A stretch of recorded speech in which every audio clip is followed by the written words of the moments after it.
Well, hey guys, yeah, I can do that. If you can you hear me?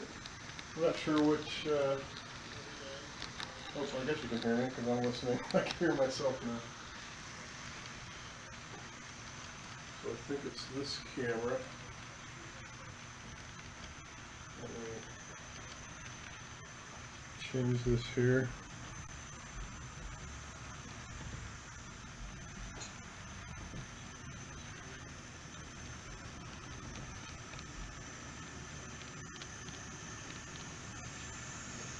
Kind of a mess.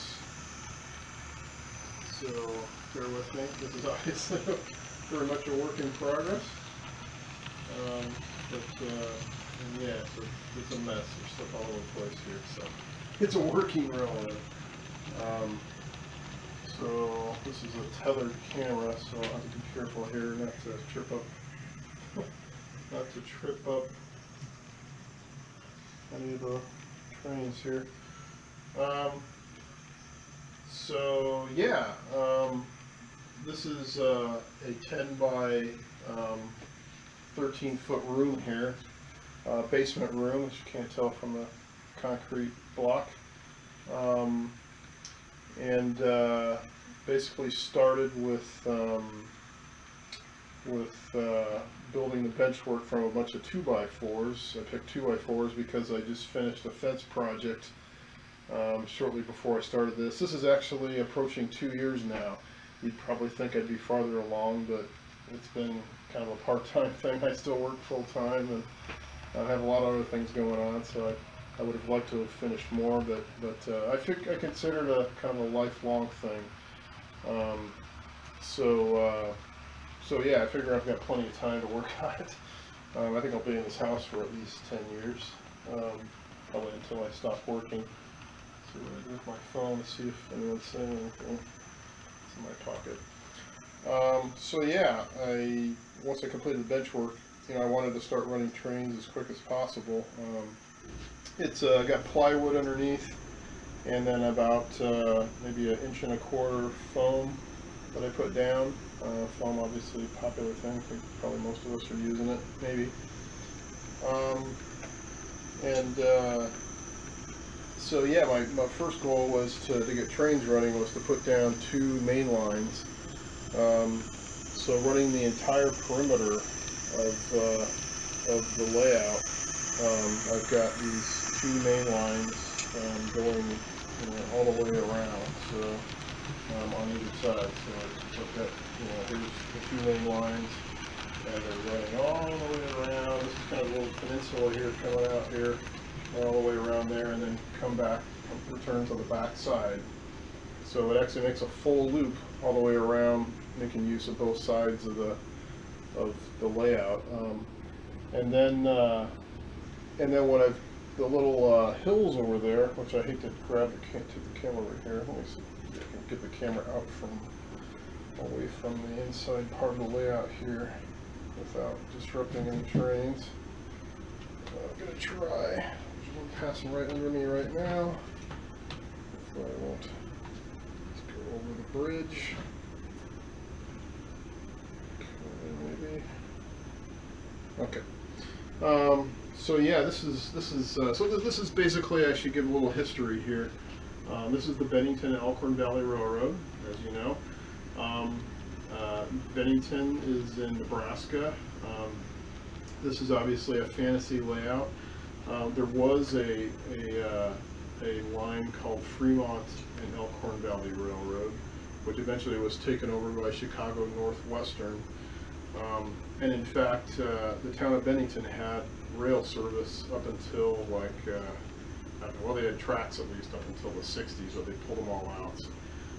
But really didn't have any active, until through most of the 20th century, didn't have any active rail service. But so my intent was to resurrect Bennington as a railroad town, and then create this Bennington and Elkhorn Valley Railroad, kind of again with a nod to the Elkhorn or the Fremont and Elkhorn Valley Railroad. Trying to look at your messages here. So Anyway, so what this part over here will end up being, again, very much a work in progress. Will end up being downtown Omaha. So the eastern terminus of the line is Omaha, and and then the western side is the Panhandle. And a lot of people don't realize Nebraska's completely flat. There's something, a topographical area called the Wildcat Hills. They're buttes in western Nebraska, the Panhandle, and that's kind of what's showing here. And while Omaha, or Nebraska, doesn't really have a bunch of tunnels, it did have one tunnel called the Belmont Tunnel, and so I figured, okay, so we had one tunnel, I can make tunnels. And so where these guys are going, I just realized my Amtrak's catching up with my freight train. I'm going to slow him down. Where these tunnels end up going is to a utility room behind the wall here, and then they just turn around at about 4 feet. So you'll see these guys return back. My long-term goal is to actually put a helix on the other side of that wall, and if you see the 2x4s I've fastened into the concrete walls here. I'm going to build a second tier up here, and that'll theoretically be kind of a Rocky Mountain subdivision. I'll build, head into the Rockies, and once I get a little more experience with doing scenery under my belt, I figure I'll do a lot more scenery on the top level here. So obviously that's really long term, because I've got a long ways to go even on this lower level here. So yeah, Wildcat Hills in western Nebraska. Really the first industry I created here was this little grain elevator back here. Again, lots of scenery to do here, but it's got quite a bit of siding. I can service, a pretty good sized grain train in here. Small yard here. After I created it, I really don't like the way I did this, so I'm going to completely redo this here. This little yard section here, and then of course one of the other scenic things I did pretty early on was this little Elkhorn River here. I need to add a lot more vegetation because the Elkhorn has a lot more trees around it, but yeah, that's the namesake river there. And then as far as like a yard and whatnot, I've kind of counted on this peninsula here to serve most of that need. I've always been keen on roundhouses, so I got this kind of cheaper Atlas one with the turntable, and so that was something I wanted to have, and it barely fits inside of this curve here. But yeah, so I've got a little bit of extra space for yard in here. I've got 4 tracks passing in front of the terminal here. Quite a bit of room so I figure I'm going to have platforms in here to serve 2 passenger trains, and then hopefully still have enough room for a little bit of freight on the side here. Probably have some more industries in this little section over here. And then one of the other cool things that I always tell people, I don't know how many people know the history behind the Walder's Union Station kit here, but that was actually based on Omaha's Burlington Station. So it's perfect because it literally, other than the fact there's 3 sets of windows on the side instead of the 4 that the actual building has, it's like dead on. So that's the little Burlington Station there, and and then another little thing that I'm doing. So downtown Omaha, Burlington Station, there's a 10th Street bridge that passes to the west of it. This again is very preliminary. I just threw down some concrete here, but then the goal, I don't know if this is still plugged in or not. Got lots of obstacles up here. Let's see, I think I unplugged it. Anyway, the goal is to have, let's see, I'll plug it in.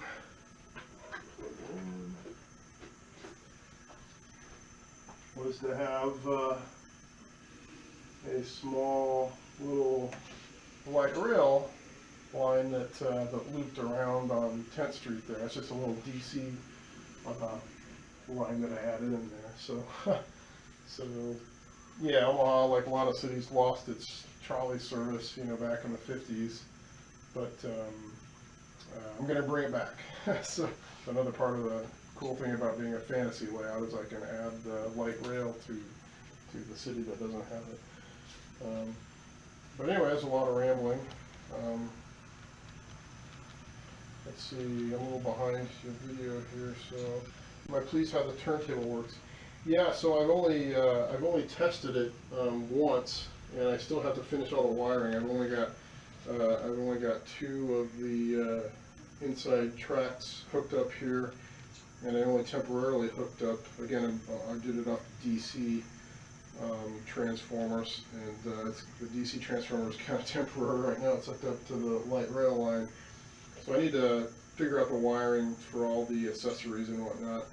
But yeah, it actually works pretty well. It's kind of noisy. I'm thinking there might be a way that I can make it a little quieter, and it's kind of slow, so you really have to turn up it's dependent on the speed you set on the DC transformer, how fast it turns.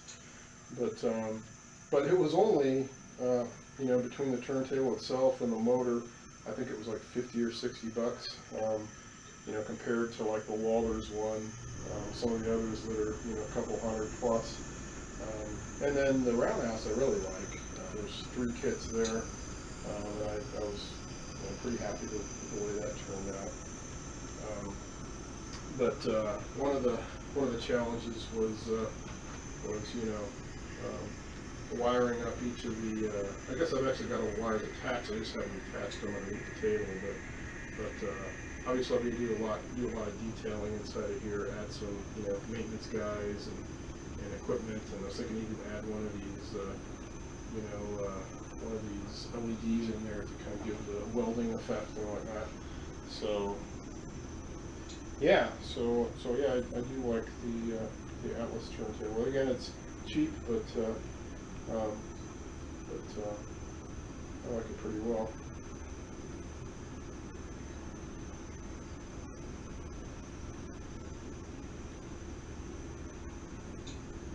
Yeah, the helix and the second tier, that's a long ways off. But I feel like this 10 by 13 foot room, you know, is you know, will provide me everything I wanted. You know, I'm in my 50s now. I don't know how old you guys are, but so I'm getting a little older. I built a little HO scale train for my boys.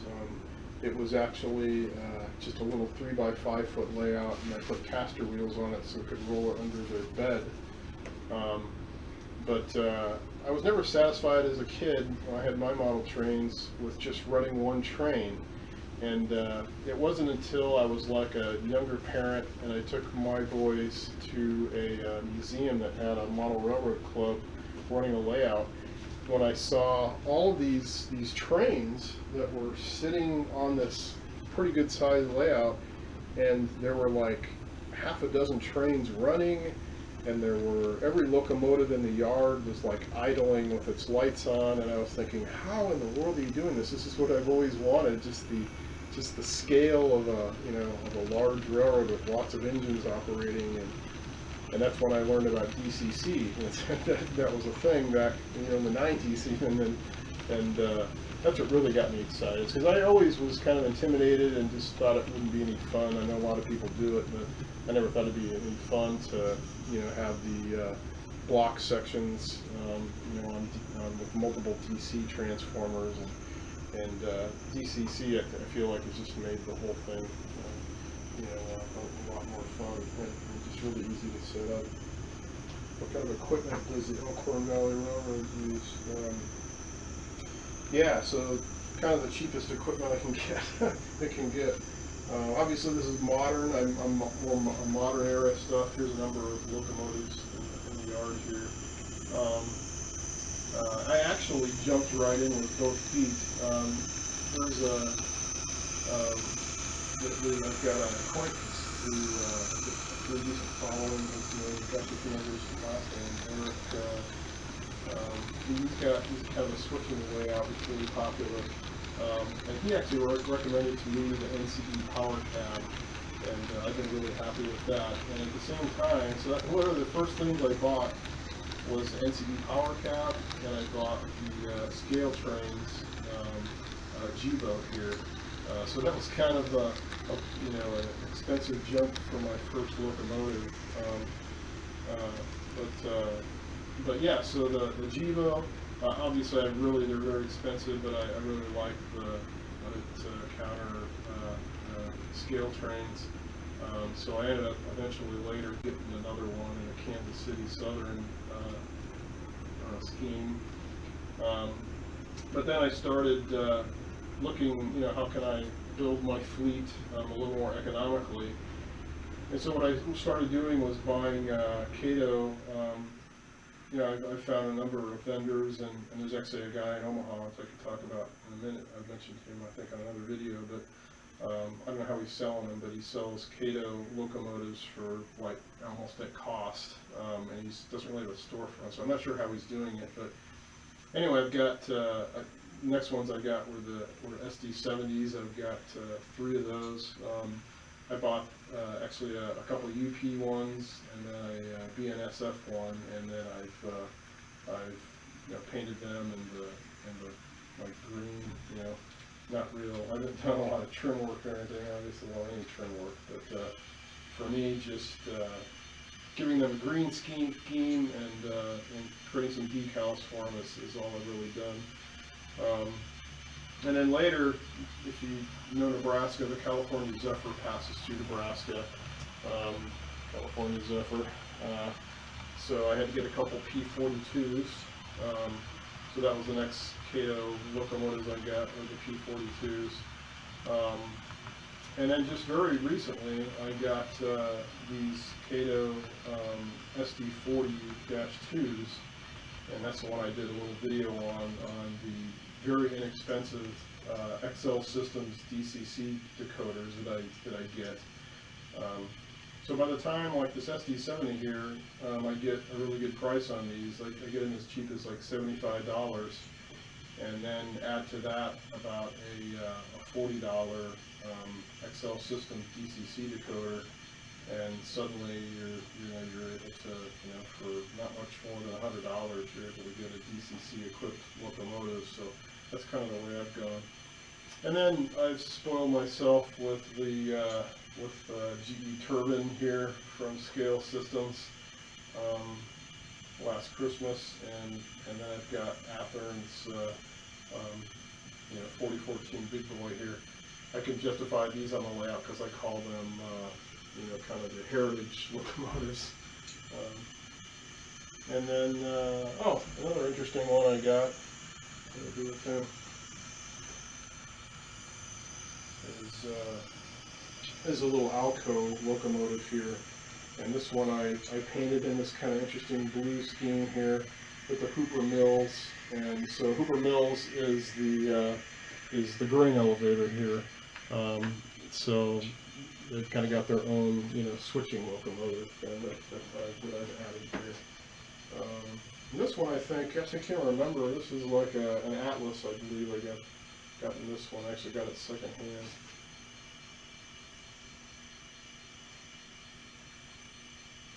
So that's pretty much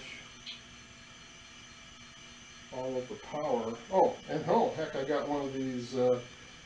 So this guy, I don't know if you guys are on Facebook, there's this guy named Juan Navarrete.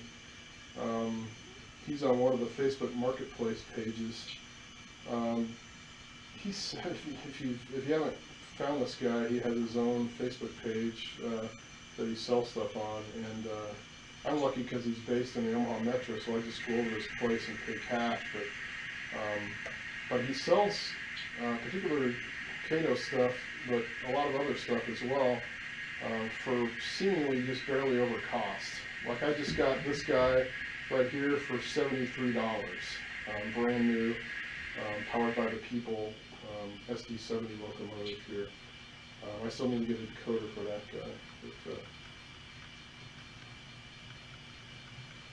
let's see, reading here, switching that. NCE. Yeah, I like NCE a lot, although the only problem I've got right now, which I kind of mentioned was being affected by in the last video I did, is this this flat cable here is really kind of cheap, and anyway, it's just started shorting out within the last couple of weeks, so I need to get a new cable for this guy. Now I've got another video I did. I actually changed out the board, the NCE CPU board. I actually swapped it out with this, if you guys are familiar with this Wi-Fi Trax board. I think it's the WFD31. It actually adds a Wi-Fi capability on this board, and it's only like $125. So for $125, it's just a direct replacement. I guess they actually they did work. They actually had the support of NCE, and they created this board, which is a direct replacement for this board, but it adds a Wi-Fi hub and like all the NMRA support for connecting a mobile phone with like engine driver on the Android. I can't think what the iPhone one is called. And then like these TCS Wi-Fi controllers will work off of it as well. So I guess that's another little thing that I did. But yeah, NCE I really like a lot.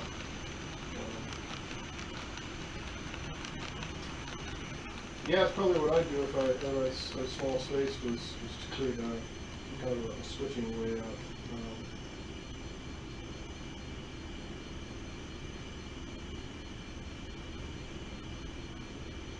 So what model of big board do you have? This Athearn one here, this is the latest release one that they put out. It's kind of, I don't know, maybe a little bit of controversy. Some people are not happy with it. I'm generally pretty happy with it, but what I found is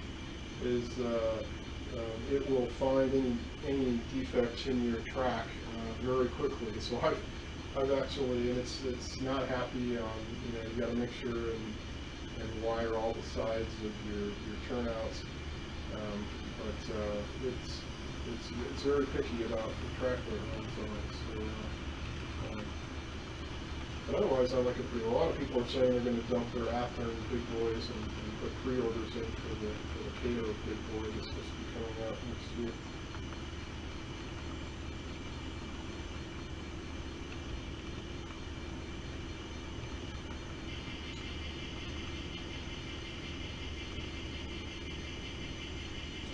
Yeah, I always started with HO when I was a kid and with my boys, and I just really like the appeal. I know it's so much easier to work on HO, but I want to have this grand railroad, and the only way I could do that was in a 10 by 13 foot room was to do it in N scale. So I really like the extra space that you get with N scale. But otherwise, as far as just all the options, honestly I don't think HO scale is any more expensive. In some regards, maybe it's even a little less expensive than N scale.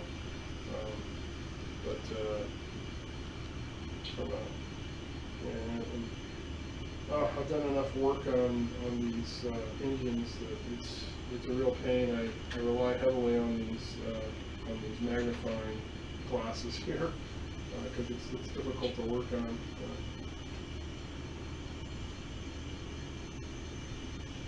Anyway, so that's the tour. I've got a lot of kits here that I've just kind of thrown together with the intention of just sort of getting a feel for where I want things to go before I actually, finish them up and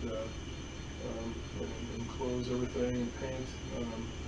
So my downtown scene here, I'm having trouble finding a nice panoramic view of downtown Omaha, which would go right in back here.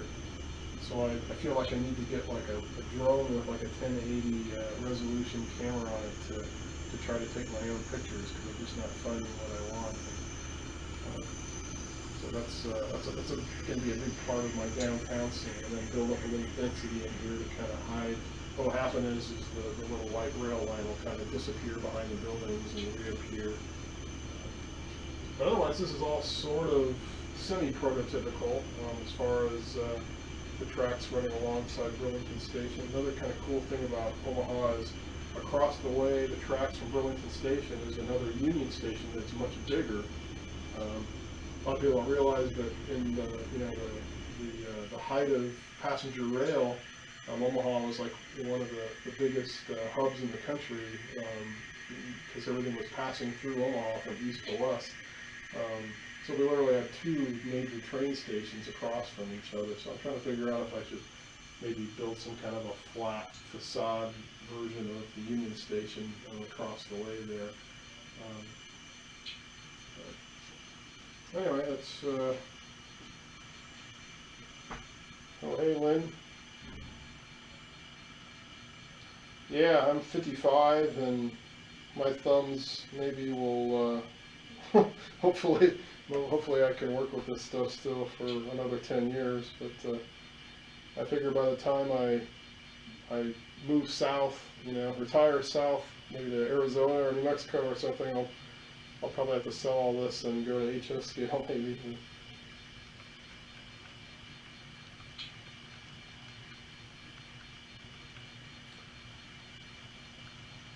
But that is the 25-cent tour.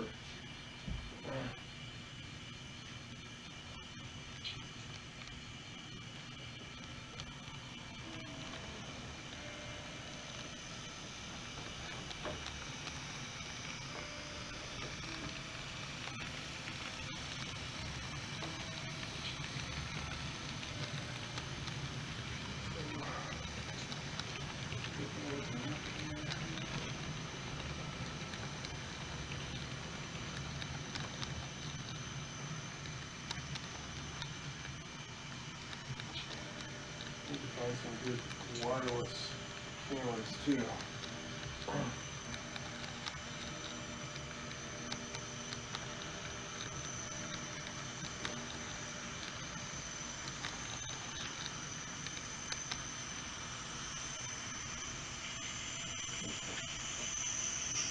So it sounds like pretty much everybody here is HO except for me.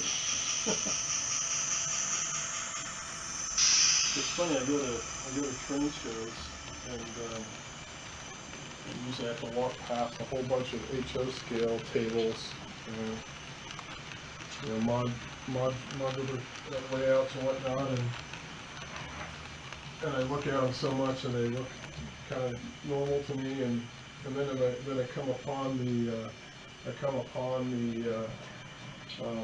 N scale ones, and they look, for some reason they look smaller to me than even than I remember when I left at home, but yeah, it is really small.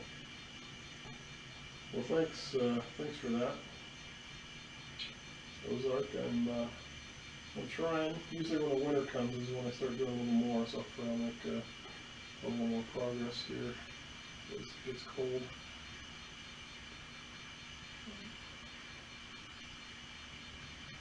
Honestly, probably one of the things I need to do is and part of the motivation for not doing a lot of scenery is I'm still laying down track work.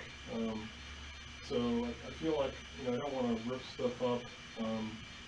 So I feel like I really want to kind of get that nailed down for the most part before I really jump into a lot of scenery. Because I want to ballast everything. I don't want to be tearing up stuff to add in turnouts to the industry and stuff. So I'm hoping, within the next few months here, maybe to finally finish all the track plan. But, this is all ad lib too. I'm not patient enough to diagram out a layout. I literally just kind of use a pen and draw on the foam board and start laying down a track. This is all Atlas Flex track for the most part.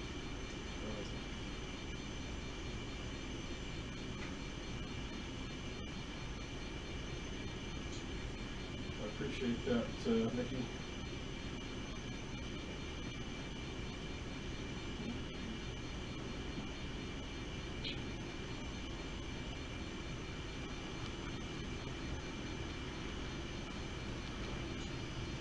This is probably the biggest audience I think I've had in a while, so appreciate you all stopping by. I didn't think I was going to do any talking tonight. Usually I just let the trains run.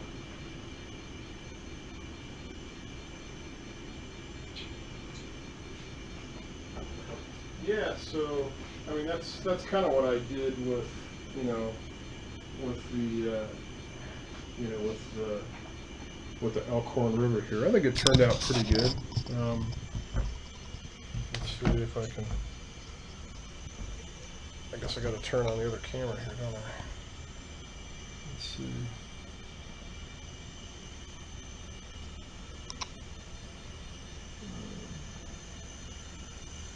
Switching cameras here. There we go. Whoop. So yeah, it's kind of. I've got a camera cable laying over it, so it looks kind of funny. Probably trip up one of these trains here before I get done. So I did add in. I did do this little Elkhorn River Valley here, which I'm pretty happy with. I used art resin for the water. It's a little dusty. I need to dust it off. You can see I added little kayakers here. I had to order these kayakers from the UK. I can only find traditional canoeists in the United States.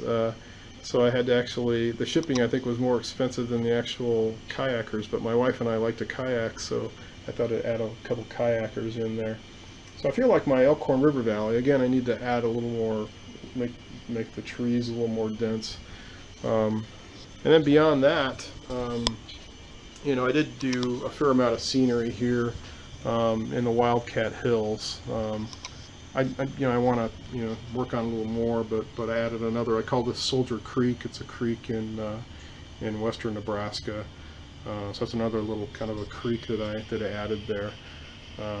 So I've done a tiny, a little bit of scenery, but I need to do a lot more. Probably my next thing I'm going to do is to do do this little corner here. Obviously, I need to finish these kits, but I'd like to kind of next thing focus on finishing the Cooper Mills crane elevator area here. But so that'll probably be my next scenery project. I'm going to try to put this in here. I've got like little alligator clips and things to keep the cameras cables from hitting the trains. If anyone's watched this before, easily kind of deal with this before I go live. Jeez, let's see. There we go. Maybe.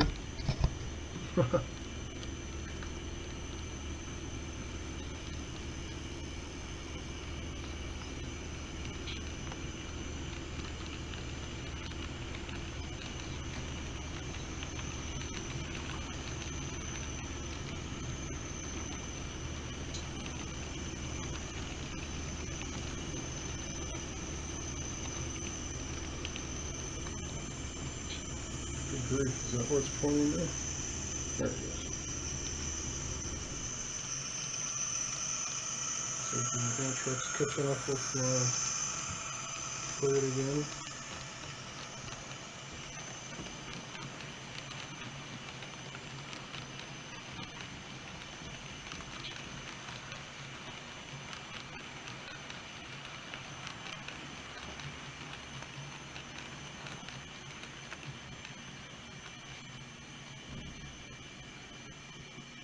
Mini prints.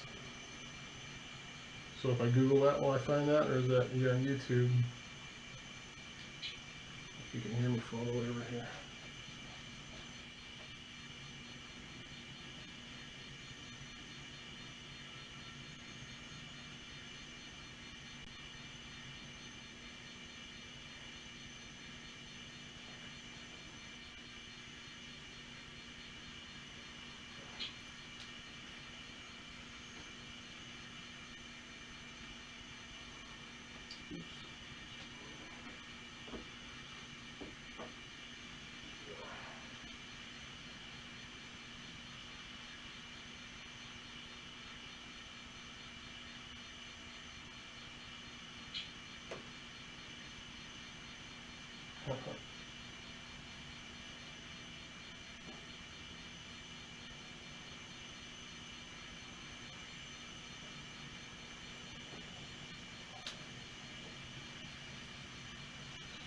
Yeah, be curious to check them out. I have gotten some stuff off of Shapeways, but not a lot of stuff.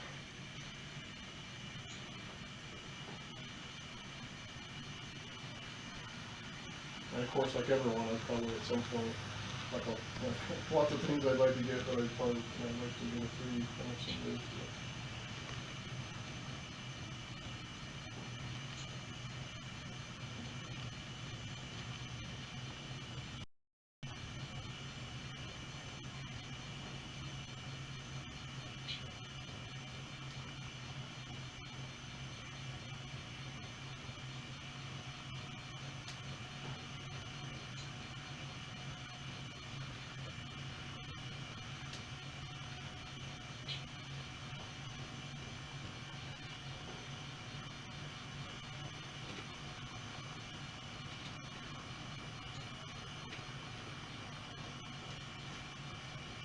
This guy going. Oh. Cables are creating problems here.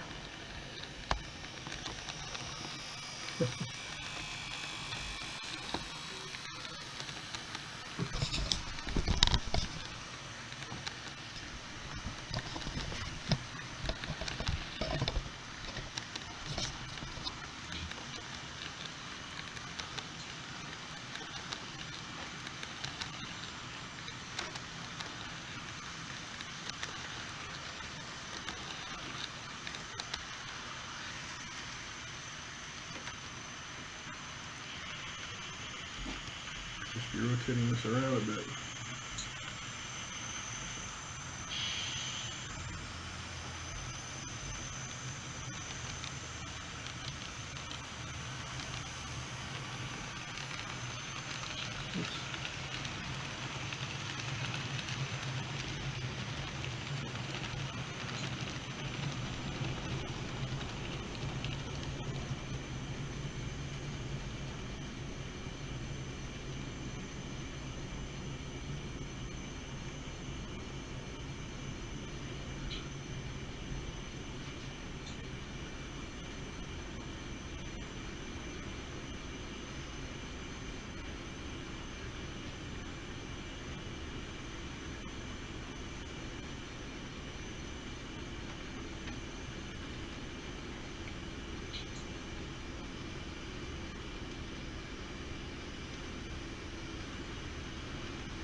I'm thinking everybody here is HO except for me.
Hey, thanks for stopping by, Mickey.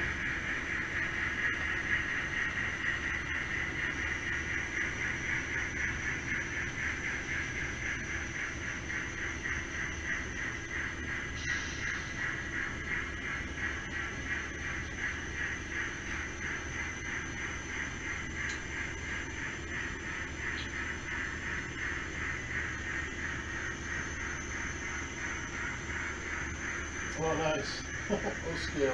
Very cool.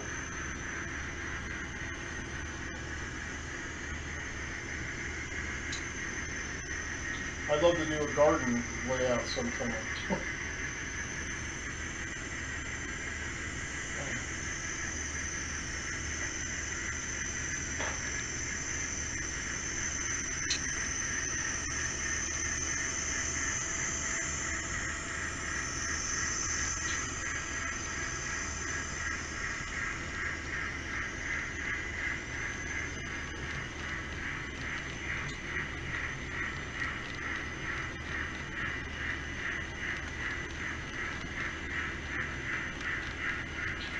Yeah, sending well wishes for your wife, Mickey. You're still with us. As far as 3D printing, from what I've seen, you know, it generally depends on who's selling it. I think some people, you know, have probably invested quite a bit of time in creating a model to print from. Probably would